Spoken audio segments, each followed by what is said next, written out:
con Gabriele Tiella a commentare il primo stop stagionale della seconda squadra dell'Hockey Breganze.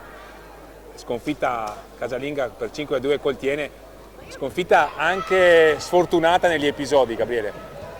Beh sì, sfortunata per modo di dire, insomma sì, abbiamo preso 4 pali, potevano indirizzare la partita in maniera diversa, ma abbiamo commesso dell'ingenuità sui gol che abbiamo preso, anche compresi il rigore e la punizione di prima, insomma erano due situazioni evitabili. Chiaro che quando giochi con una squadra che comunque, ricordo, è una buona squadra.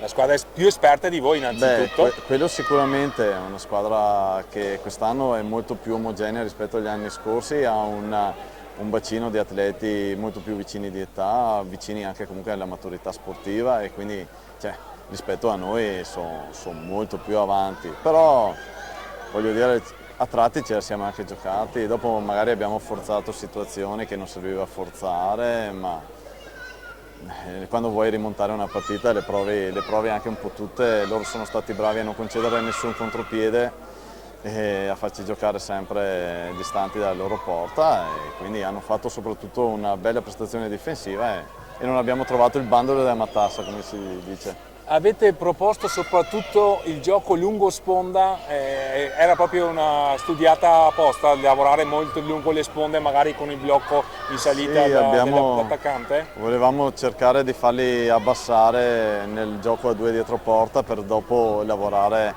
con la palla in uscita sulle sponde o anche dietro ancora un po' di più. Ci siamo riusciti in parte, dopo, come ho detto, loro hanno fatto una grandissima prestazione difensiva. Sì, la prova difensiva spazio di Tiene. ce n'era poco, tanto poco, e quindi sì. Quindi due temi, sicuramente la grande intensità difensiva di Tiene e organizzazione, Certo. E poi la capacità di capitalizzare al meglio. Hanno proposto sempre la trama, la ricerca del giocatore sul secondo palo, sia uscendo da dietro porta sia venendo da dietro, e sono stati premiati in questo tipo di soluzioni. Dopodiché nel processo di crescita di una squadra giovane può starci anche una sconfitta e magari la possibilità di ragionare per migliorare, no? Le sconfitte servono sempre, ci mancherebbe altro.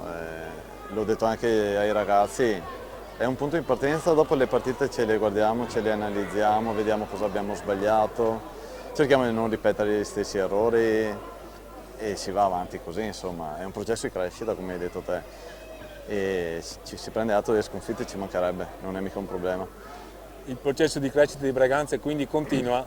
A risentirci e a presto su queste onde, su queste sponde, come si suol dire. Esatto. E a presto per le prossime partite dell'Hockey Breganze. Grazie Gabriele, buon lavoro. Grazie Fausto.